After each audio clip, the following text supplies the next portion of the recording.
अस्सलाम वालेकुम सर दरहा, कैसे हैं आप? ठीक हैं?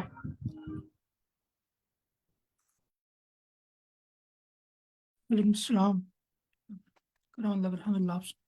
आवाज़ मेरी क्लियर है? आप जी जी, आपकी आवाज़ क्लियर है। अभी सेशन लाइव कर दिया है, तो तकरीबन 1-2 मिनट देख लेते हैं, तो फिर हम जो है ना सेशन स्टार्ट करते हैं। ठीक हो गया।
सर स्टार्ट कर दें अभी। जिन्होंने ज्वाइन करना होगा और साथ ज्वाइन कर लेंगे।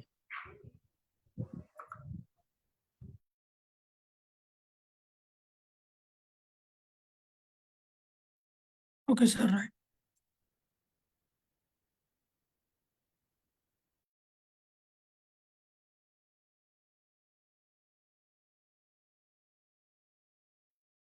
अस्सलाम वालेकुम।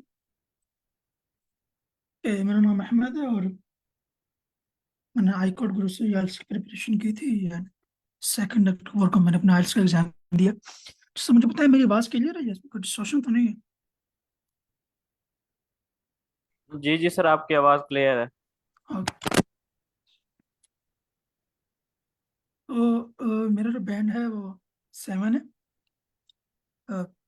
इन reading module it is 8 and speaking 6, listening में 7 और राइटिंग में भी 6।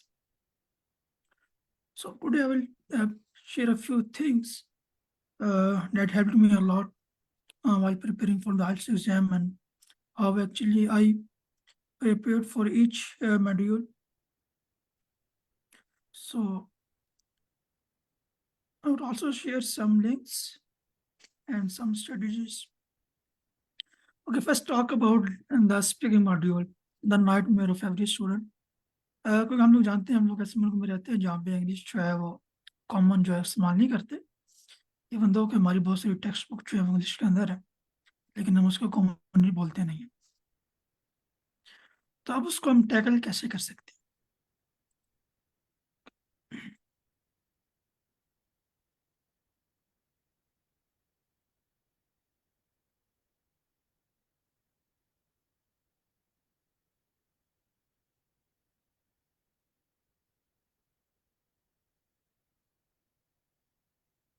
Okay, let me know if my screen is visible. Yes, it's visible now. Okay. ये हमारे पास उसका एक बैंड स्क्रिप्टर है स्पीकिंग का। So let's talk from the 6th module.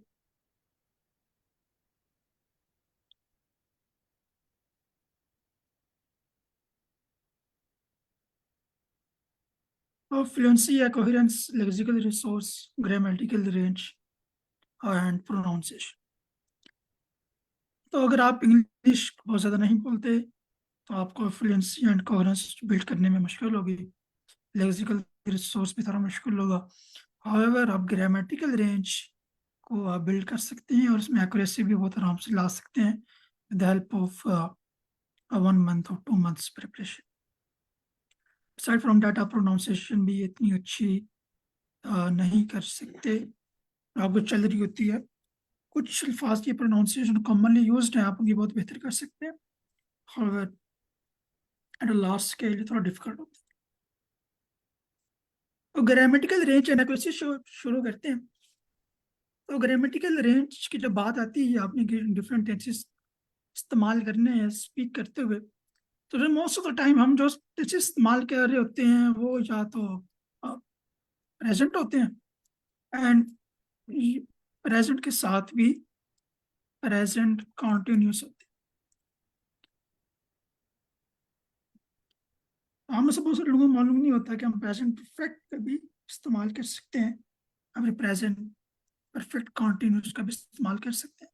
For example, अगर मुझसे सवाल पूछा जाए कि वेयर डू यू लिव, उसका एक आंसर तो ये है कि I live in Rawalpindi, that I simply use the present simple tense.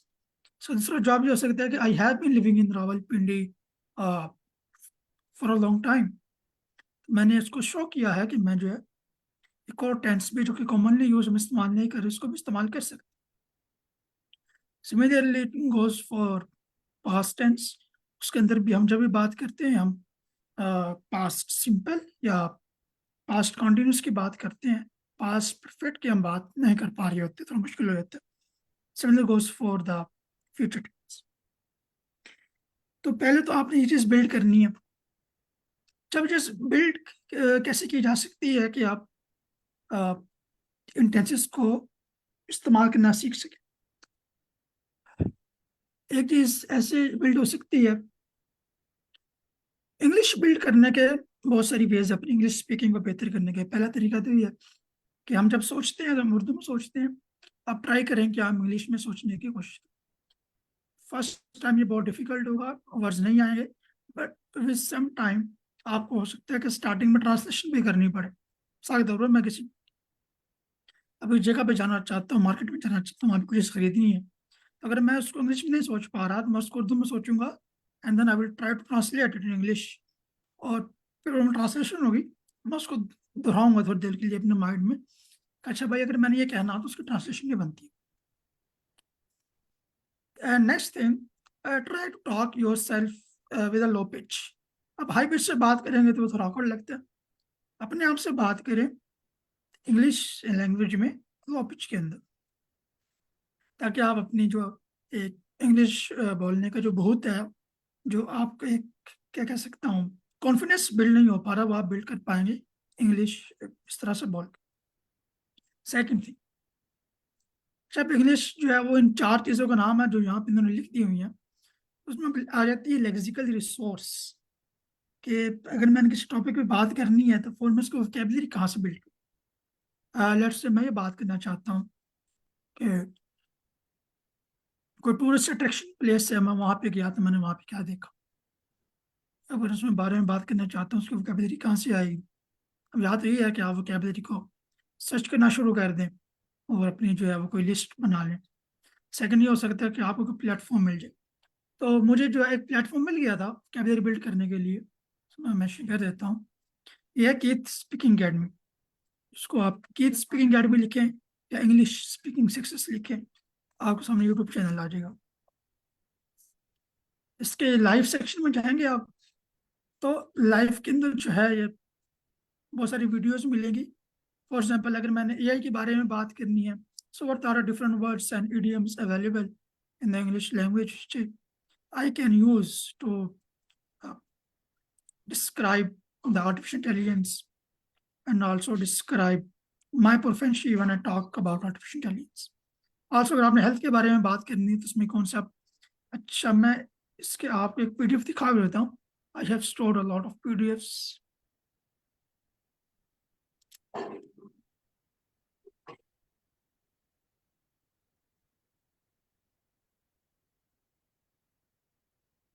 एक पीडीएफ है हिस्ट्री का। अगर मेरे पास हिस्ट्री का सवाल आ जाता है तो मैं उसमें कौन से वर्ड्स का इस्तेमाल कर सकता हूँ। तो यहाँ पे I am into history, I am a history बफ।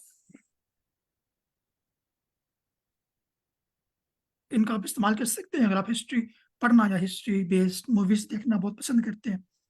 और इन तीन का आप तब इस्तेमाल कर सकते हैं जब हिस्ट्री जो है वो आपके साथ अलाइन नहीं करती। सेकेंडली हिस्ट्री, इनमें क्या फ़र्क है कि बहुत सारी चीज़ें कंफ्यूजिंग होती हैं हमारे लिए। हिस्टोरिक और हिस्टोरिकल माइट भी सेम चीज़, हाउएवर इंग्लिश लैंग्वेज में उनको डिफरेंट ट्रीट किया जाता है। इसी तरह से अगर आपने किसी इवेंट के बारे में बात करनी है, किसी पास्ट इवेंट के बारे में बात करनी है, आप वहाँ पे कौन सी टेंसेस को इस्तेमाल कर सकते हैं। जैसे इट टुक प्लेस इन 1892 और it happened at the turn of the century. So different words हैं जिनको आप मेमोराइज करके उस जो है इसमें आप इवेंट को डिस्क्राइब करना चाह रहे हैं उसके बारे में बात कर सकते हैं। अगेन यहाँ पे थोड़ी सी ग्रामर है कि अगर मैं ये बताना चाह रहा हूँ कि एक इवेंट हिस्ट्री में नहीं हुआ, अगर वो हो जाता तो उसका इम्पेक्ट क्या होता पास्ट में और प्रेजेंट में। मिसाल के तौर पर अगर मैं उर्दू में कहता हूँ कि अगर कैद आजम पाकिस्तान ना बनाते तो आज सारे मुसलमान, तो सब मुसलमान ख़त्म हो चुके होते। सो जैसे sentence which I trying to build, so एक मैंने एक assumption ली कि पास्ट में एक चीज़ अगर ना होती तो उसका इफेक्ट पास्ट में ही क्या होता। तो उसके लिए आपके पास ये वाला जो है वो टेंस है, ये वाला। If he had succeeded, I would have changed the course of history. कोई इवेंट अगर पास्ट में ना होता तो उसका effect, even on the other hand अगर कोई इवेंट पास्ट में ना होता तो उसका इफेक्ट प्रेजेंट में क्या होता। अगर आपने वो डिस्क्राइब करना हो तो आप ये टेंस को इस्तेमाल कर सकते हैं। इसमें हम देख सकते हैं, इसमें हम थर्ड फॉर्म ऑफ वर्ब यहाँ पे थर्ड फॉर्म ऑफ वर्ब लेकर आ रहे हैं ये वाली। और इसके अलावा यहाँ पे हम हैड का यूज कर रहे हैं, सिमिलरली वुड हैव को यूज करके थर्ड फॉर्म ऑफ वर्ब ला रहे हैं। यहाँ तक बात सेम है बट यहाँ पे डिफरेंट हो जाती है। हम वुड का यूज करते हैं, उसके बाद हम सिर्फ फर्स्ट फॉर्म ऑफ वर्ब का इस्तेमाल कर रहे हैं, थर्ड फॉर्म ऑफ वर्ब का इस्तेमाल नहीं कर रहे। सिमिलरली आपके पास यहाँ पे इडियम्स भी हैं। अगर आप ये चीज़ को प्रैक्टिस करना, कोई भी चीज़, जैसे many moons ago this was my favourite a long time ago. अगर मैंने ये कहना हो कि मैं किसी सिटी में गया था, फॉर एग्जांपल मैं कराची में गया था 20 साल पहले, so instead of saying that a long time ago, can say that many months ago I have been in Karachi many months ago। इस तरह का मैं टेंस इस्तेमाल कर सकता हूँ। Okay, another thing is the use of conditional sentences। मैं यहाँ मेंशन कर देता हूँ।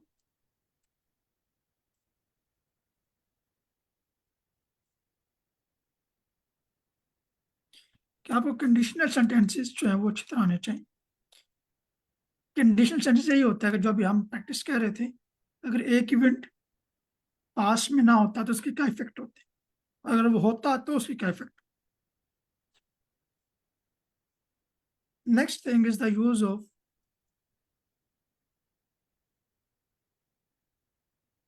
would have, should have plus could. So I really can't explain right now, हमारा टाइम कम ही है। तो आप मैं मशीन में ये आपको शेयर कर दूंगा लिंक, आप लोग देख लीजिएगा। ये चीजें मतलब कि आपस में कह लें कि all tenses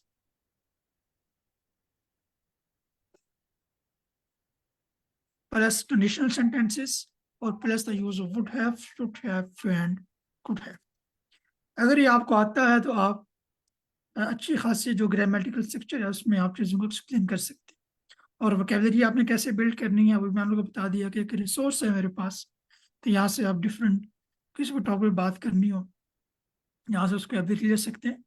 इवन दो के थोड़े से लंबे लेक्चर हैं इसके, 2 घंटे के, कुछ 2.5 घंटे के भी हैं, बट दे आर इनकी एक जो है ना वो काफ़ी अच्छी चीज़ें हैं, बजाय इसके कि आपको टाइम लगाएं और 5-6 घंटों में वोकेबलरी बिल्ड करें आपको चीज़ मिल। अच्छी बात यह है कि डॉक्यूमेंट इसकी डिस्क्रिप्शन में आपको पीडीएफ मिल जाएगा, तो आपको वीडियो का कोई पीडीएफ बनाने की जरूरत नहीं है, आप पीडीएफ डाउनलोड कर सकेंगे। ओके, ये 3 चीज़ें जो हैं वो राइटिंग में भी आ जाती हैं, ख़ासतौर पे जब आप पार्ट 2 में चीज़ों को डिस्क्राइब कर रहे होते हैं, उसके अंदर भी आपको ग्रामेटिकल रेंज एक्सप्लेन करना होगा। जिस टॉपिक पे आपसे पूछा गया है उस टॉपिक पर आपको अपनी वोकेबलरी भी डिस्प्ले करनी होगी, आप इतनी वोकेबलरी का इस्तेमाल कर सकते हैं। तो टेंसेस एंड वोकेबलरी दो जगहों से पेयर करें, और आपका स्पीकिंग और राइटिंग जो मॉड्यूल है वो काफ़ी अच्छा हो जाता है। Okay, if anyone has question about speaking module, so he can ask. Sir जैसे आपने सारे डॉक्यूमेंट डाउनलोड किए हुए हैं, तो अगर आप इनको वन ड्राइव में अपलोड करके लाइक ड्राइव का लिंक शेयर कर दें तो ये हमारे लिए जो है ना हेल्पफुल होगा, बजाय इसके कि हम सारी वीडियोस में जाएं और उनकी लाइक उधर से डाउनलोड करें। तो I think yes. I can do that। अब उसमें इशू ये होगा कि मैं चाहता हूँ कि आप लोग वीडियो देखिए, उसकी वजह क्या है कि से मैंने ये कि मेरे ख्याल अ, में कोई भी इतनी बड़ी वीडियोस नहीं देखता, लाइक आपने नहीं, देखा। इस बंदे का जो पढ़ाने का स्टाइल है बहुत अमेजिंग है, ये काफ़ी वो फनी वे में पढ़ाता है, तो यू विल एंजॉय डैट। अगर ये इतना बोरिंग बंदा होता मैं भी ना देखता। मैंने तो देखी है, काफ़ी मज़ा आता है आपको पढ़ते हुए, इस वजह सही। से इसको मैं रिकमेंड कर रहा हूँ। बहुत सारे बोरिंग, यहाँ पे सिर्फ ये आदमी नहीं है जो वोकेबलरी लिस्ट बना के दे रहा है आपको, बहुत सारे लोग हैं, लेकिन मैं उसको रिकमेंड कर रहा हूँ। उसका पढ़ाने का स्टाइल बहुत अमेजिंग है, फनी तरीके से पढ़ाएगा, मजा आए। इसलिए आपको 2 घंटे फील नहीं होते इतने ज्यादा। मैं कुछ चाहता हूँ वीडियो देखें, उसकी वजह ये है कि सिर्फ ये 2 सेंटेंस पढ़ लेने से आप इसको समझ नहीं सकते कि ये 2 टेंसेस कहाँ पे इस्तेमाल होंगे। लेकिन जब वो आदमी जिसका वीडियो कह रहा हूँ, जब वो 2 टेंसेस पे आते हैं तो बहुत सारे एग्जाम्पल ही देते हैं, इवन दो उसने मेंशन नहीं की हुई, लेकिन वो आपको एग्जाम्पल देगा जिससे आपको चीज़ क्लियर हो जाएगी कि इसको हम कैसे बिल्ड कर सकते हैं। मैं ड्राइव पे तो नहीं, गिटहब पे डाल के आपको शेयर कर दूंगा, फिर जो है आप वहाँ से देख लीजिएगा अगर सिर्फ किसी को पीडीएफ ही चाहिए। ओके। ओके, तो इसकी वीडियोस भी अच्छी होती हैं, आप अभी देख सकते हैं वीडियोस और लाइव इसकी। तो हम यहाँ से बाहर निकलते हैं। स्पीकिंग के अंदर फ्लुएंसी एंड कोहेरेंस, इसका यह मतलब नहीं है कि आप इतना तेज बोलें कि अगले बंदे को समझना है और इतना आराम से बोलें कि अगला बंदा बोर हो जाए। नॉर्मल पेस, हमारे लिए नॉर्मल पेस रखना भी थोड़ा मुश्किल होता है, क्योंकि हमने अंग्रेजी इतनी नहीं बोली होती, तो हम बहुत आराम से बोल रहे होते हैं। लेकिन एग्जामिनर के लिए ये वो फिर आपको रोकेगा, आप अपनी बात पूरी नहीं कर पाएंगे उससे पहले वो आपको रोक देगा और अगले क्वेश्चन मूव कर देगा। और प्रोनाउंसिएशन में यही है कि जितनी आप प्रैक्टिस कर सकते हैं डिफरेंट वर्ड्स की, प्रोनाउंसिएशन को आप इतनी जल्दी बिल्ड नहीं कर सकते, ये मेरा ख्याल है, क्योंकि काफ़ी टाइम लेती है। ओके, सो अच्छा, किसी का क्वेश्चन है स्पीकिंग मॉड्यूल में? सर मैंने एक चीज़ नोट किया, लाइक राइटिंग में भी बहुत सारे लोग जो होते हैं ना, वो उन्हें सिंपल टेंसेस की मिस्टेक कर रहे होते हैं, और जो नॉर्मल ग्रामर होती है उसकी बहुत ज़्यादा मिस्टेक कर रहे होते हैं। तो आई थिंक जो भी आइल्स की प्रिपरेशन कर रहा है उसको अपनी लाइक सेंटेंसेज, एक्टिव पैसिव और ग्रामर को जो है ना एक नज़र देख लेना चाहिए दोबारा। तो आप इसके बारे में क्या कहना चाहेंगे? बिल्कुल, आपकी बात ठीक है। टेंसेस जो है ना वो थोड़ा सा प्रैक्टिस मांगते हैं। एक्टिव पैसिव में ऐड करना भूल गया, आपने बहुत अच्छी बात है, याद करवा दिया। एक्टिव पैसिव भी इसका पार्ट ही है। तो मेरे साथ ये मसला नहीं था, उसकी वजह ये है कि मैंने 9वीं 10वीं के अंदर भी टेंसेस पढ़े, मैं एकेडमी में भी जाता रहा। मेरी टेंसेस की एक्टिव पैसिव और डायरेक्ट इनडायरेक्ट इतना हम इस्तेमाल नहीं करते, इनके हिसाब से इस्तेमाल करना पड़ी है, तो उनकी अच्छी प्रैक्टिस हो गई थी। और मैं टेंसेस को बहुत आराम से अपनी डेली लाइफ में इस्तेमाल कर लेता हूँ, और मुझे कोई कंफ्यूजन नहीं होती कि जब भी मुझे प्रेजेंट परफेक्ट इस्तेमाल करना है या प्रेजेंट कॉन्टिन्यूस। तो it all depends on the आप कितनी प्रैक्टिस कर रहे हैं। वन थिंग इज, ठीक है, एक और चीज जो स्टूडेंट मिस्टेक करते हैं वो ये करते हैं कि वो जैसे आज किसी ने आइल्स की प्रिपरेशन स्टार्ट की है, वो 1 महीने के बाद का आइल्स बुक करवा लेगा कि अब चूंकि मैंने बुक करवा लिया है तो मेरे ऊपर एक जो है वो तलवार लटकी रहेगी और मैं फिर तैयारी करता रहूँगा। ऐसा नहीं होता। तैयारी आपसे टाइम मांगती है। तलवार लटक लेने से भी आप प्रेशर में आ जाएंगे, लेकिन आप तैयारी नहीं कर पाएंगे। और प्रेशर में तो आप तैयारी, अगर प्रेशर वगैरह करते ज़्यादा अच्छी हो जाती, प्रेशर में आके तैयारी अच्छी नहीं कर पाते। अब आराम से आइल्स बुक करें जब आपको यकीन हो जाए कि अब जो है मेरी सारी तैयारी हो गई है और मैं जो अपना रिक्वायर्ड बैंड है वो अचीव कर सकता हूँ।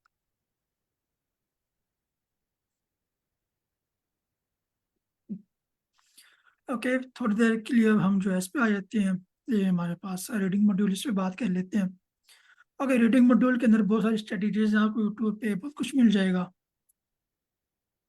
अच्छा, मैंने जो सी अप्लाई की थी मैंने प्रैक्टिस बेसिस भी की थी, और मैं बता देता हूँ।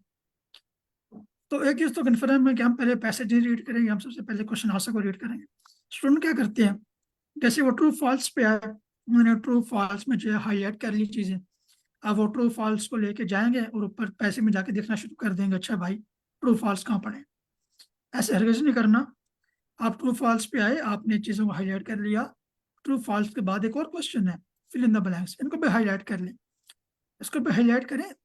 होगा कि आप के मोस्ट ऑफ द केसेस में जहां पे ट्रू फॉल्स का जवाब होता है, वहीं कहीं पे फिल इन द ब्लैंक्स का भी जवाब ही होता है।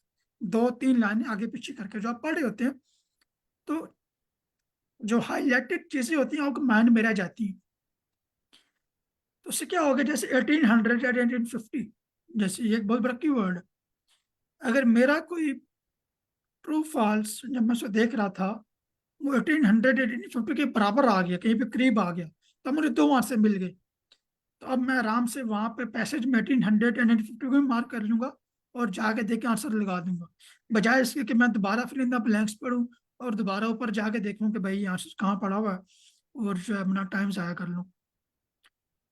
और एक और अच्छी चीज़ ये होती है कि जब आपने चीज़ें हाईलाइट कर ली हैं, उसके बाद दोबारा क्वेश्चन को रीड कर लें, ताकि चीज़ें ज़्यादा अच्छी तरह से आपके माइंड में स्टक हो जाएं। जब जब आप ऊपर जाए तो बार बार नीचे ना आना पड़े। वैसे नीचे आना नहीं पड़ता, क्योंकि अगर आप कंप्यूटर बेस्ड दे हो रहे होंगे तो वो स्प्लिट होती है इस तरह से। यूं आपके सामने जो है वो स्प्लिट होगी। आपके राइट साइड पे क्वेश्चन आंसर होंगे और लेफ्ट साइड पे आपका पैसेज होगा, तो आपको काफ़ी आसानी रहेगी इसमें देखने में। ओके। सर ये हम सबसे पहले जो है ना वो क्वेश्चन के कीवर्ड्स हाईलाइट करेंगे या पैसेज में से क्वेश्चन कीवर्ड्स हाईलाइट करेंगे? नहीं नहीं, पैसे में से बिल्कुल नहीं करने। पैसे में नहीं करना, हम घंटा पैसे पर लगाएंगे, सबसे पहले क्वेश्चन पे करेंगे। मैं ये कह रहा हूँ, मैं चलो आपको एक मिसाल दे देता हूँ। जैसे फॉर एग्जांपल यहाँ पे एक कीवर्ड है मेट्रोपॉलिटन, ठीक है। मेट्रोपॉलिटन मैंने कीवर्ड हाईलाइट कर लिया। अब अगर मैं ऊपर गया इसको देखने के, हाईलाइट करने के बाद यहाँ पर कीवर्ड है 1800, ठीक है। हाईलाइट करने के बाद मैंने दोनों की दफ़ा दोबारा पढ़ ली, अच्छा भाई यहाँ पे क्या लिखा हुआ है और यहाँ पे क्या लिखा हुआ है, ताकि जिसे मेरे माइंड में आराम से स्टक हो जाए। अब मैं एक सवाल को हल करना शुरू करता हूँ। मैं कहता हूँ भाई ट्रू फॉल्स पहले निकालो। मेट्रोपॉलिटन का मैं आंसर ढूंढ रहा हूँ, ठीक है। उसका आंसर ढूंढते हुए अगर मुझे 1800 मिल गया तो एक चीज मेरे माइंड में आ जाएगी, अच्छा यार 1800 तो मैंने ऊपर देखा था, तो मैं उसे मार्क कर लूंगा। बजाय इसके कि मैं सिर्फ पहले ट्रू फॉल्स को हाईलाइट करूं, उसे देखूं, फिर जाकर फिल इन द ब्लैंक्स को हाईलाइट करूं और दोबारा देखना शुरू कर दूं। इससे क्या होगा कि आपको कम से कम 2-3 ऐसे सवालात के जवाब मिल जाएंगे जिनके लिए आपको दोबारा पैसे देखना नहीं पड़ेगा, आप आराम से लगा लेंगे।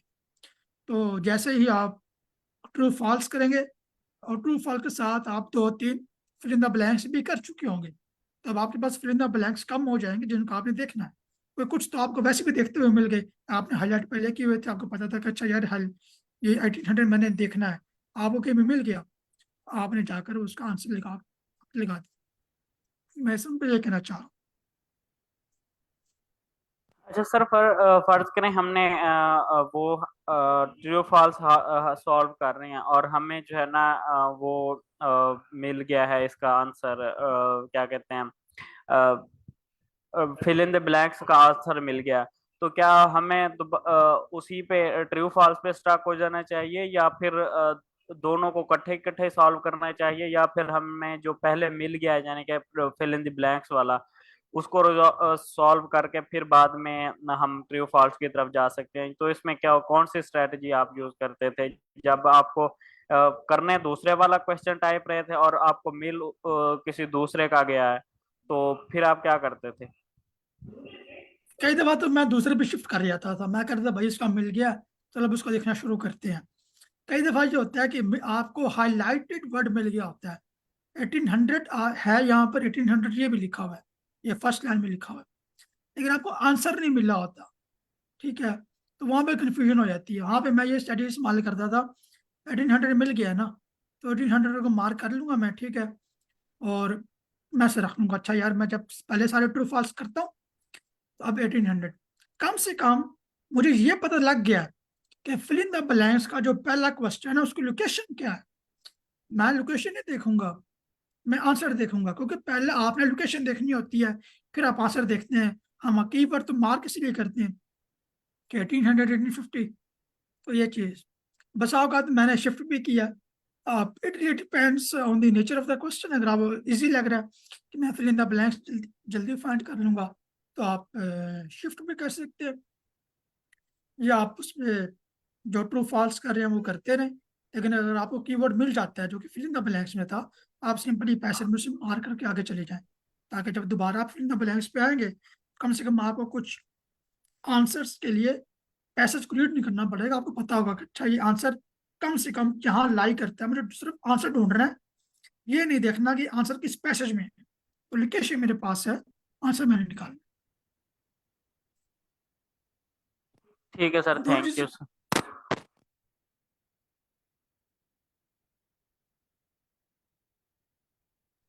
ओके, यहाँ पे आ जाते हैं।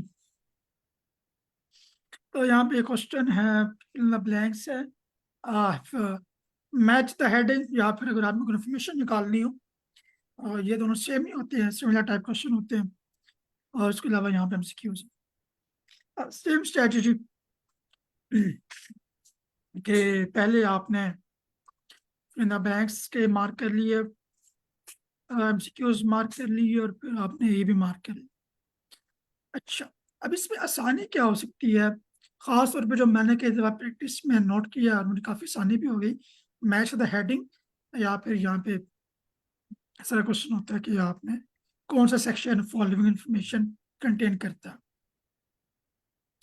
होता यह है कि जब आप फिल इन द ब्लैंक्स कर रहे होते हैं, तो बस औकात फिल इन द ब्लैंक्स या तो एक पैसेज में मिल जाएंगे, अगर आपकी किस्मत बहुत अच्छी हुई सारे एक पैसेज में मिलेंगे, नहीं तो वो डिस्पर्स होते हैं, 2 से 3 पैसेज में मिलेंगे।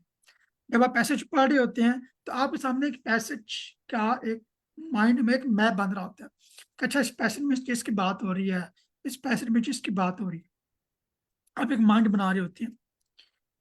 जब आप मैच द हेडिंग या फिर सेक्शन पे आएंगे तो मुमकिन है कि आपको एक दो का सवालात के जवाबात के लिए पैसेज ना पढ़ने पड़े।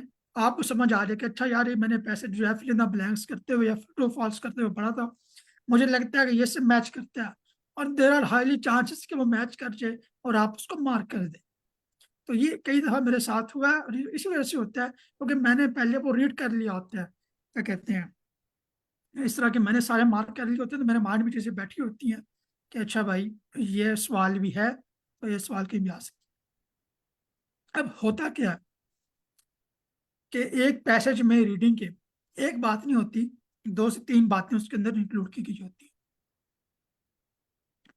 अब इसमें आपके पास दो से एक दो टेक्निक है। अगर आप पेपर बेस कर रहे हैं, पेपर बेस में आप ये कर सकते हैं, आपने एक पैसेज की 3 लाइनें पढ़ी, तो आप देखेंगे अच्छा यार, इन 3 लाइनों का जो समरी बनती है वो ये 2 वर्ड में मैं लिख सकता हूँ। तो आप वो 2 लाइनों के सामने उस पैसेज में उन लाइनों के सामने वो समरी लिखने पेंसिल से। नेक्स्ट 3 लाइनें पढ़े, उनकी समरी क्या बनती है वो लिखने। इस तरह से अगर आप उनकी समरी जो है वो लिख लेंगे तो आपको बार बार वो पैसेज रीड नहीं करना पड़ेगा, आपको एक आइडिया हो जाएगा कि अच्छा ये हेडिंग बनती है, ये समरी बनती है। बट कंप्यूटर बेस में इस तरह की फैसिलिटी नहीं होती है कि आप उस पर लिख सकें, आपको बस मार्क करने होते हैं। तो उसमें फिर ये चीज़ है कि आपने पहले से पढ़ाओ, कम से कम पूरा पैसेज पढ़कर कभी भी ये चेक करने की कोशिश ना करें कि क्या वो हेडिंग मैच हो रही है, इंफॉर्मेशन है, क्योंकि एक पैसेज में 2 से 3 बातें हैं, ठीक है। 3 से 2 लाइनें पढ़ने के बाद आप चेक करें कि क्या जो इसमें बात है वो मैच हो रही है। अगर वो मैच नहीं हो रही तो उसे स्किप कर दें, अब आगे मूव करें। बार बार पढ़ने, आप बार बार पढ़ेंगे तो आप वहीं पे स्टक होकर रह जाएंगे, अच्छा ये मैच नहीं हो रही है। 3 लाइनें पढ़ी, मिल गया, नहीं मिला, अगली 3 लाइनें पढ़ी, नहीं मिला, अगली 3 लाइनें पढ़ी, नहीं मिला, पैसे जो है कहीं भी जाए हमारी तरफ से पैसे में बात एग्जिस्ट नहीं करती, नेक्स्ट पैसेज पे जो है मूव कर लें। ये टेक्निक क्यों काम हमने क्यों इस्तेमाल में लानी है, उसकी वजह ये है, यहाँ पे सिर्फ 4 है आपके पास, 4 सेक्शन आपने निकालने हैं, जबकि पैसेज जो है आपके पास ज्यादा है। और इसके अंदर भी एक जो है वो कीवर्ड्स मेंशन होते हैं। कैसे कीवर्ड्स मेंशन होते हैं? जैसे यहाँ पे लिखा हुआ है फिगर्स। फिगर्स एक बात सामने आती है, जहाँ पे फिगर्स की बात हो रही है वहां पैसे में नंबर जरूर आए होंगे, तो या तो इंग्लिश में नंबर लिखे गए होंगे या न्यूमेरिकल मैथमेटिकल नोटेशन के अंदर नंबर आपको मिल जाएंगे। इसी तरह से अगर आपको कह दिया जाए एग्जाम्पल्स, मैं पहले क्या गलती करता था कि मैं कहता था कि अच्छा यार इसकी क्या जरूरत है, ये मेंशन पढ़ लेने की, फिगर पढ़ने की, एग्जाम्पल पढ़ने की, आगे चलते हैं। नहीं, एग्जाम्पल आपको बताती है कि मैंने कहाँ पे जाके चीज ढूंढनी है। एग्जाम्पल का मतलब ये है कि कहीं पे आ रहा है एग्जाम्पल ऑफ सिटीज, तो एक चीज माइंड में आ गई, भाई जिस पैसेज के अंदर सिटी का नाम ही नहीं है, कुछ सिटी मेंशन नहीं है, तो वो पैसेज लाइन नहीं करता। जिस पैसेज में 2 से 3 सिटी मेंशन है, तो वो पैसेज मुझे थोड़ा पढ़ना पड़ेगा कि यहाँ पे एग्जाम्पल्स आ गई हैं। तो ये आपको पॉइंट्स पिक करने होते हैं, example, figure, reference, mention of same something. किसी बंदे ने कुछ कहा हो तो वो भी आपको फिर देखना होगा था, अच्छा भाई एक पैसेज में किसी बंदे की बात नहीं हुई तो वो बंदा वहां पे क्या कुछ कह सकता है। आप उस पैसेज में जाएंगे जहाँ पे किसी आदमी की बात हो रही हो, उसका कोई खास तौर पर जब भी बात होती है तो रीडिंग में आप नोट करेंगे कि उस तरह से जो है मेंशन हो जाते हैं, और जो भी बात होगी उसके दरमियान आ रही होगी ऐसे, तो वहां से आप इसे पिक कर सकते हैं।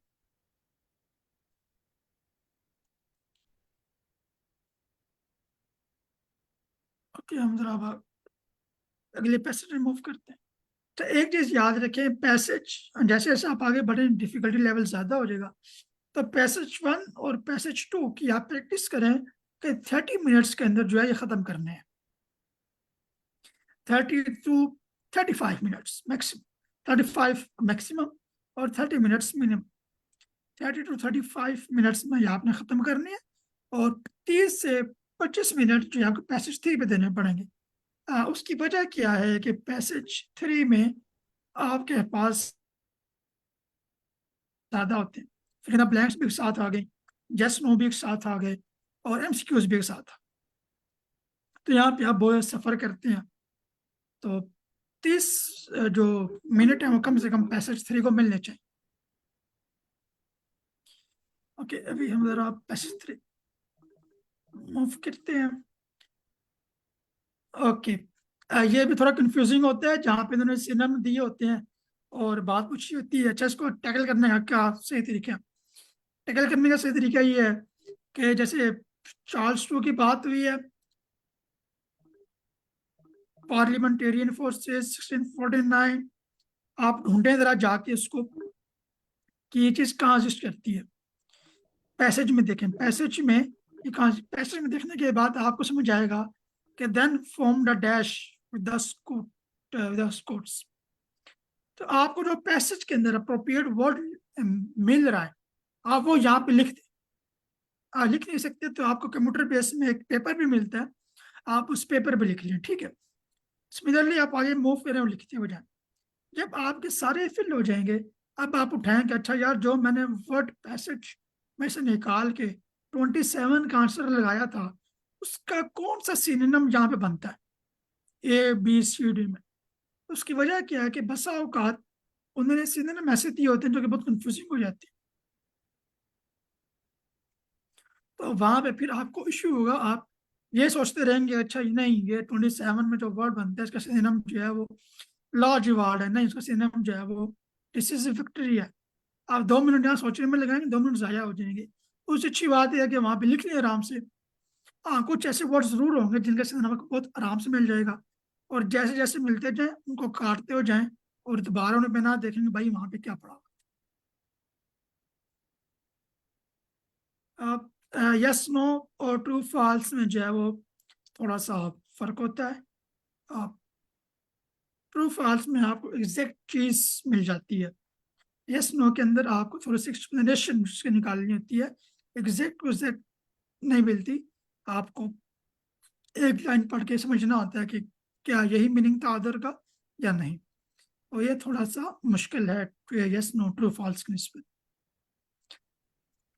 एमसीक्यूज, ओके, एमसीक्यूज में मैं एक वक्त तक एक टेक्निक फॉलो करता रहा, वो ये थी कि फर्स्ट ऑफ ऑल सारे, जैसे मैंने 6 एमसीक्यूज करना है फर्स्ट पैराग्राफ के अंदर, मुझे इतना तो पता लग गया कि 6 एमसीक्यूज का आंसर की लोकेशन किधर है, ठीक है। ओके, अब मैंने क्या किया कि मैंने इसके जो है मार्क कर लिए, कीवर्ड मार्क कर लिए फर्स्ट एमसीक्यूज के। उसके बाद मैंने पूरा रीड किया पैसेज, और फिर रीड करने के बाद जाके दोबारा देखा कि भाई ये चीज़ें एमसीक्यूज में यूज करती है नहीं करती। होगा क्या कि उसी तरह वही पैसेज की बात है कि हेडिंग, जब हम मैच ऑफ द हेडिंग की बात करते हैं तो पैसेज में एक बात तो नहीं है, 3 से 4 बातें हैं, 2 से 3 बातें हैं, तो आपकी हेडिंग तो कभी मैच नहीं करने वाली। तो same is the case with the MCQs. तो करने का तरीका क्या है, आपने एक दफा एमसीक्यूज मार्क कर लिए, ऐसे 6 को आपने मार्क कर लिया, कीवर्ड मार्क कर लिया, आंसर देख लिया। अब आपको पता है कि मेरा जो पैसेज है मैंने फर्स्ट पैराग्राफ देखना, आप फर्स्ट पैराग्राफ की पहली लाइन पढ़े, पहली लाइन पढ़कर उसका जो भी समरी बनती है उसको रिलेट करें एमसीक्यूज के आंसर के साथ ए बी सी डी। अगर आपको लगता है कि यार ये जो पहली लाइन है ये इन चारों में से किसी से नहीं मिलती तो वो लाइन पे छोड़ दें, दोबारा पढ़ने की जरूरत नहीं है। आप दूसरी लाइन पढ़ें, दूसरी लाइन पढ़ के दोबारा उसको रिलेट करें, मिलता है नहीं मिलता छोड़ दें, तीसरी लाइन पढ़े।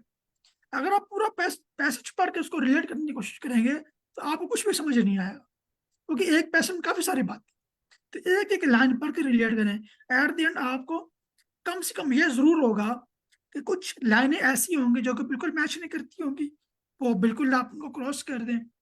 कुछ आंसर ऐसे होंगे जो कि बिल्कुल मैच नहीं करते होंगे, आप उनको बिल्कुल क्रॉस कर दें। तो बाद में आपके पास 2 से 3 लाइनें और 2 आंसर कम से कम रह जाएंगे जिनके दरमियान कंफ्यूजन होगी, तब आपको आसानी होगी पढ़ने में या अंडरस्टैंड करने के भाई मैंने कौन सा आंसर लगाना है, बजाय इसके कि आप पहली दफा एक पैसेज पढ़ें फिर आप आए फिर आपको कुछ समझ नहीं आता, दोबारा पैसेज पढ़ना शुरू कर दें और फिर पैसेज ही पढ़ेंगे और आंसर जो आपसी तरह लगा नहीं पाएंगे। पहले मेरे एमसीक्यूज जो है वो काफी खराब हो जाते थे, बट जब मैंने इस टेक्निक को फॉलो किया तो काफी बेहतरी आ गई थी एमसीक्यूज में। थोड़े बहुत ही गलत हो जाते थे but most of the time इनको ठीक कर लिया। सही जो है वो प्रिडिक्ट कर लेता था कि यही होने चाहिए। तो किसी का क्वेश्चन रीडिंग मॉड्यूल में तो पूछ ले। सर जो एमसीक्यूज हैं इसमें हमें क्वेश्चन को भी हाईलाइट करना है, और जो एमसीक्यूज लाइक एबीसीडी है उनमें से भी उन कीवर्ड्स हाईलाइट करना है, फिर उसको रिलेट करना है पैसेज के साथ, इसी तरह। बिल्कुल बिल्कुल। क्वेश्चन तो आपको लोकेशन बताएगा, जैसे फर्स्ट पैराग्राफ है तो लोकेशन तो आपके पास आ गई, मैंने कहाँ पे जाना है। लेकिन फर्स्ट पैराग्राफ में मैंने क्या देखना है, तो वो तो आपको फिर आंसर से पता लगेगा। और कुछ मोस्ट ऑफ द टाइम ये, जी जी जी, जी, आप बताएं फिर। मोस्ट ऑफ द टाइम यही होता है कि कम से कम दो ऐसे आपको आंसर जरूर मिलेंगे जो कि बिल्कुल रिलेट नहीं करते होंगे, वो आप ऐसे काट दें। एजम्पशन ले लेते हैं कि ए या सी रिलेट नहीं करता था, तो बी डी, तो आप उनको लगा लें। अच्छा, ये टेक्निक ना मैंने जब मैं लाइक यूनिवर्सिटी की प्रिपरेशन कर रहा था ना, तो उस टाइम मैंने किप्स अकेडमी ज्वाइन की थी। तो उस टाइम जो है ना, मुझे एक सर ने बताया था इंग्लिश में, लाइक और भी एमसीक्यूज को टैकल करने के लिए वो ये बता रहे थे कि आपने सही एमसीक्यूज नहीं ढूंढना, आपने जो गलत है ना उनको बस मार्क कर दे। लाइक गलत जो आपको लग रहे हैं बिल्कुल रिलेट नहीं कर रहे, तो उन्हें क्रॉस करते जाए, आपको सही खुद मिल जाएगा। ये तो भी ये ऐसे बीजेपी को ठीक कह रहे थे। एक और मेरा क्वेश्चन है कि अभी लाइक मैं रीडिंग की इतनी प्रैक्टिस नहीं कर रहा, तो कुछ ऐसे भी होते हैं ना, लाइक क्वेश्चन होते हैं जिनमें हमें पूरा पैराग्राफ पढ़ के, like I think matching headings होते हैं जिनमें हमें हेडिंग ढूंढनी होती है उसके पैराग्राफ के जो उससे रिलेट कर रही हो। हाँ हाँ तो उसमें उसमें आई थिंक वो उन क्वेश्चन को आई थिंक एंड पे करना चाहिए ना। आप इस बारे में क्या सजेस्ट करेंगे? हाँ, पैराग्राफ वाले क्वेश्चन एंड पे करने चाहिए, और मैच दी हेडिंग यहाँ पे जहाँ पे आपको इन्फॉर्मेशन ढूंढनी होती है। अच्छा, एक और टेक्निक तो नहीं है, बट ये अगर आप एमसीक्यू से बहुत टाइमर लगाना चाहते हैं, एक तरीका होता है, मैंने थोड़ा नोट किया कि कई दफा ये काम करता है। वो ये है कि आप जरा ये चेक करें कि ये रीडिंग की है, और रीडिंग का ये टेस्ट 1 है, ठीक है, मैंने भी रीडिंग टेस्ट 1 रखा।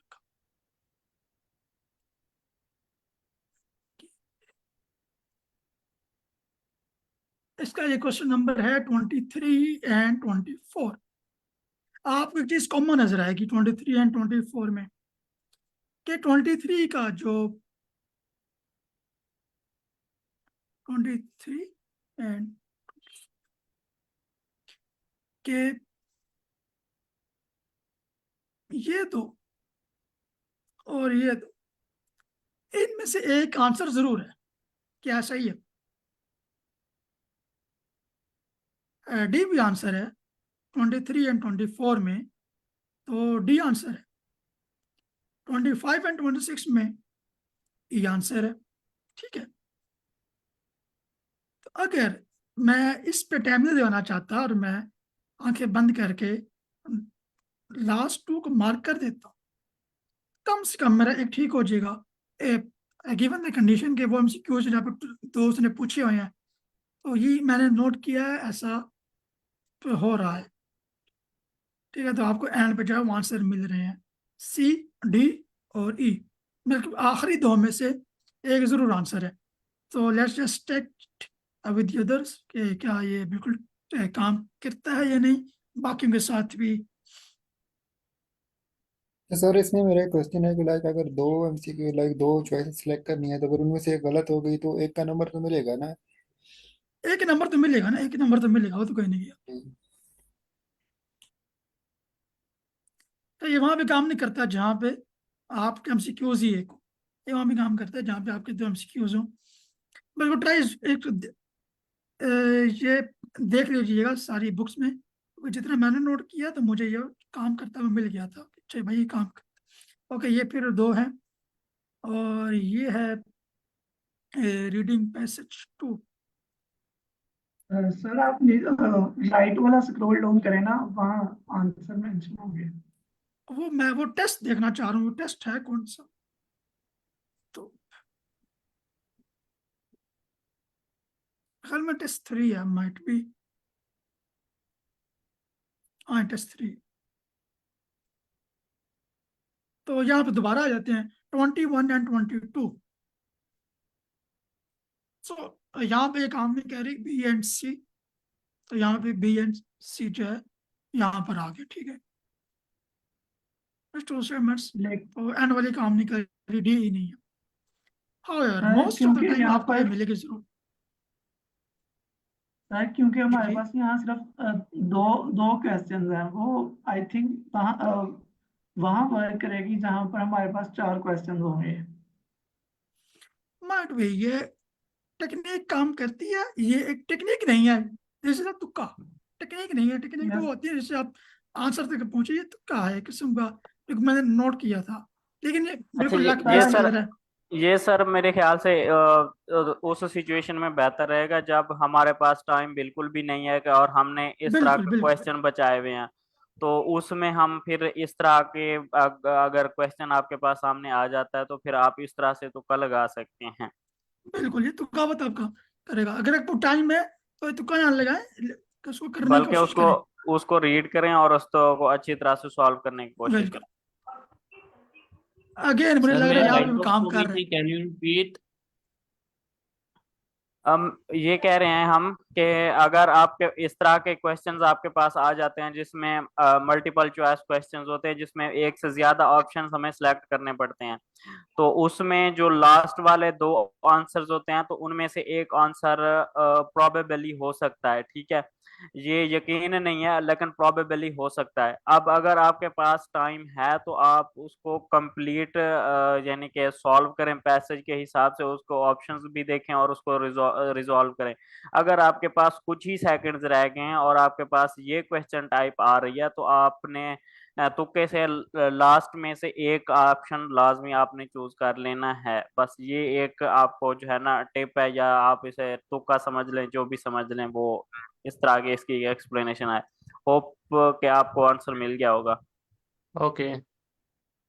तो ये बिल्कुल तिक्का इस्तेमाल करते हैं, तो आपके पास टाइम बिल्कुल नहीं है तो आंखें बंद करें, फिर डी भी लगा दें और डी यहाँ पे लगा दें, तो कोई ना कोई तो एक ठीक होगा। अभी दोबारा देख लेते हैं, ये फिर जो है ना वो काम कर रहा है। तो पार्ट 3 में 21 एंड 22, व्हाट इज दिस, कौन से वाला मैंने खोल लिया, अच्छा टेस्ट 4 है।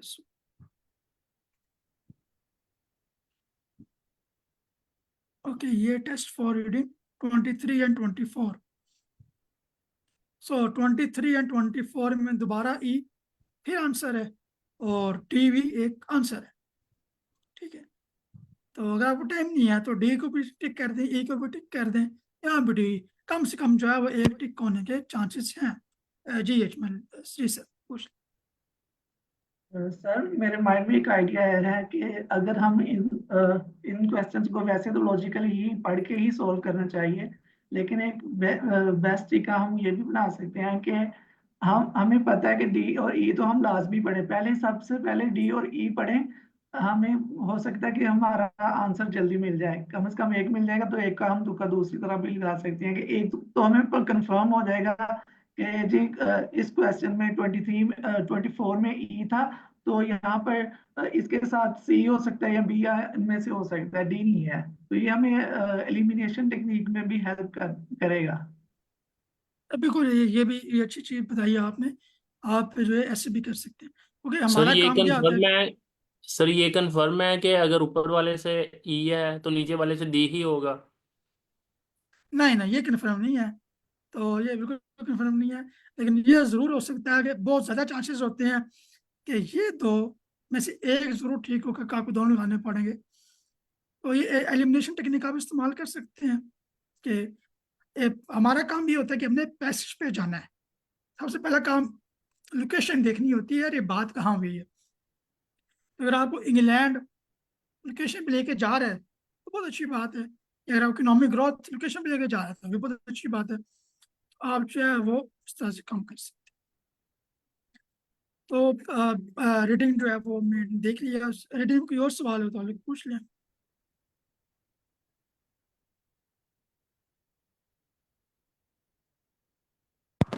सर हमारे पास सिर्फ 5 मिनट रह गए हैं, तो राइटिंग को आप जल्दी से एक्सप्लेन कर दें। और ओके, यार राइटिंग में फिर आपकी राइटिंग की अपनी क्वालिटीज हैं। अगर पार्ट 1 के अंदर आप थोड़ा नंबर अच्छा ले सकते हैं। अगर आपको सीधे नंबर अच्छे आते हो, ऐसे लाइन ग्राफ है तो how to read the line graph, हमारे पास सिर्फ दो ही वर्ड होते हैं, इंक्रीज डिक्रीज, बट उसके अलावा भी तो बहुत सारे वर्ड करते हैं। मिसाल के तौर पर अगर आप यहाँ पहले वैल्यू यहाँ पे थी और दोबारा अचानक से यहाँ पर आ गई, तो आप याद उसको कह लेंगे सडन इंक्रीज। तो सडन इंक्रीज भी ठीक है। हाँ, अगर आप कहें कि भाई ये स्काई रॉकेटेड है, तो ये एक अच्छा लफ्ज है, स्काई रॉकेटेड, कि वो बहुत तेजी से ऊपर गई। एक्सेप्शनली भी यूज कर सकते हैं सर? एक्सेप्शनली मेरा नहीं ख्याल एक्सेप्शनली आप इस्तेमाल कर सकेंगे। हमने इसमें ना क्वालिटी बतानी, ये बताना होता है कि वो एक्सेप्शनली तो फिर नेगेटिव पॉजिटिव दोनों साइड पे आ जाएगा, तो वहां से कैसे रैपिडली पता इंक्रीज। लगेगा? यानी कि ये क्या पूछ एक्सेप्शनली इंक्रीज्ड। हाँ, एक्सेप्शनल लेकिन बात फिर वही ना, इंक्रीज तो फिर कॉमन वर्ड है। आप, मैं चाह रहा हूँ कि आप इंक्रीज का इस्तेमाल ना करें, वो तो फिर बहुत सारे हैं, सिग्निफिकेंटली इंक्रीज, एक्सपोनेंशियली इंक्रीज। तो एक ऐसा वर्ड ले आए जो कि दो वर्ड की जगह ले ले। जैसे सिग्निफिकेंटली इंक्रीज आप लिख दें स्काई रॉकेटेड या बूम। इस तरह से आप अगर बहुत ज्यादा तेजी से नीचे गिरी है, तो आप उसको, एक वर्ड होता है प्लम्प्ट, मेरे ख्याल में मैंने याद किया था, तो आप प्लम्प्ट जो है वो भी इस्तेमाल कर सकते हैं। विदेश में इनके वो जो है वैल्यू जो है बहुत तेजी से नीचे आई है। उस तरह के वर्ड्स को भी ध्यान में रखें। और फिर अगर कांस्टेंट चाह रही है, उसको आप कह सकते हैं constant rise, grow, growth, different words. और in part two try to use a combination of tenses. Okay, part two में अगर आपने उसको लेंथ को बड़ा करना है तो एग्जांपल देने की भी कोशिश करें। और एग्जांपल का सही होना बिल्कुल दुरुस्त नहीं है, लेकिन एक एग्जांपल का जो आपका टॉपिक है उससे रिलेट होना जरूरी है। फॉर एग्जांपल, अगर पार्ट टू में टॉपिक आ जाता है कि what are the advantages and disadvantages of computer for a child, तो चिल्ड्रन, अगर बच्चे इस्तेमाल करें तो कंप्यूटर का फायदा नुकसान, आप वहां पर हर किसी नहीं लिख सकते कि भाई बच्चे इस्तेमाल करेंगे तो बच्चों को जॉब मिलेगी, तो क्योंकि बच्चों को जॉब तो नहीं करनी ना। इवन दो कि कंप्यूटर का एक एडवांटेज है या ऑनलाइन बैठने का एडवांटेज है, बट बच्चों के लिए नहीं है। आप वो डिसएडवांटेजेस भी नहीं लिख सकते जो कि बड़ों के हैं, तो इस वाले से भी चीज देखना जरूरी है। ओके, टाइम योगी कम है सर, इसलिए मुझे थोड़ा सा जी जी, कौन सवाल पूछा? सर मैं आपको यहाँ पर आपने लिखा है बलाम, बलाम नहीं है ये, PLUMMET, प्लम्बिट है, प्लम्बिट हाँ है। हाँ, वो मैंने आपको बताया ना कि वो ये यार मुझे ना लिखना पड़ता है, उससे क्या कहते हैं, ये माउस से, तो मैं माउस ना फिर लिखते जाते लफ्ट छोड़ देता होता हूँ, मुश्किल होता है। और मुझे पता है वो ओके प्लम्ब है। और वो देख लीजिएगा ओके। आप, वो माउस से लिखना मुश्किल ही है। अच्छा, लिसनिंग मॉड्यूल मैं थोड़ा गाइड कर देता हूँ। होता क्या, आप शुरू करता है वो बोलना कि this listening module and this and this and this, ठीक है। आपने बिल्कुल दिस दिस नहीं सुननी उसकी, आपने सिंपली जाकर जो है अपने पार्ट वन के जो कीवर्ड हाईलाइट करने हैं। पार्ट वन के कीवर्ड हाईलाइट हो जाएंगे। लेट्स से आपका पार्ट वन एंड हो गया, ठीक है। पार्ट वन एंड होने के बाद बोलेगा you have 1 minute to check your answer. तो अगर आप कंप्यूटर बेस दे रहे हैं तो यार 1 मिनट लगाने की जरूरत नहीं है, बोले कि नो, आराम से पार्ट टू पर आओ, उस 1 मिनट के अंदर पार्ट टू कीवर्ड हाईलाइट करो, ठीक है। पार्ट टू कीवर्ड हाईलाइट करो, थोड़ा सा टाइम आपको पार्ट टू में भी मिलता है। जैसे पार्ट टू कंप्लीट हो जाएगा तो आपको कहेगा कि यू हैव 30 मिनट्स, तो sorry 30 seconds to check your answer. तो part three is a bit difficult, उसमें एमसीक्यूज होते हैं, तो वो 30 मिनट आपने बिल्कुल भी पार्ट टू पे नहीं लगाने, पार्ट थ्री पे जाए ताकि आपको टाइम मिल जाए कीवर्ड हाईलाइट करने का। जब वहां पे हो जाएंगे, सिमिलरली पार्ट फोर एंड होने के बाद आपको 30 सेकेंड मिलते हैं अपना आंसर चेक करने के लिए, और उसके बाद 2 मिनट मिलते हैं, सॉरी पार्ट फोर के बाद 1 मिनट मिलता है पार्ट फोर का आंसर देखने के लिए, और 2 मिनट मिलती है टोटल आंसर देखने के लिए। तो आप अब 2 मिनट के अंदर अगर कहीं पे भी कोई ग्रामेटिकल मिस्टेक है तो आप रिजॉल्व कर सकते हैं, कोई स्पेलिंग का मसला आप देख सकते हैं। लेकिन बीच में आपको टाइम मिल रहा है ना आंसर चेक करने के, बिल्कुल भी उस पर ना लगाएं, बल्कि जाएं और उस पर देखेंगे कहते हैं कीवर्ड हाईलाइट करें नेक्स्ट सेक्शन के। अगर मेरे पास टाइम हो तो मैं कल भी आ जाऊंगा और देख लेंगे कि लिसनिंग को कैसे करना है। तो ठीक है, इसको एंड कर दें, टाइम हो चुका है मेरा। Okay, sir. Thank you for your feedback and your tips and tricks. चलें, हमारा टाइम एंड हो चुका है। अगर किसी का कोई क्वेश्चन है तो वो जो है ना स्लैक के अंदर पूछ सकता है। तो हम इसको वीडियो वीडियो को यहाँ पे एंड करते हैं और इंशाल्लाह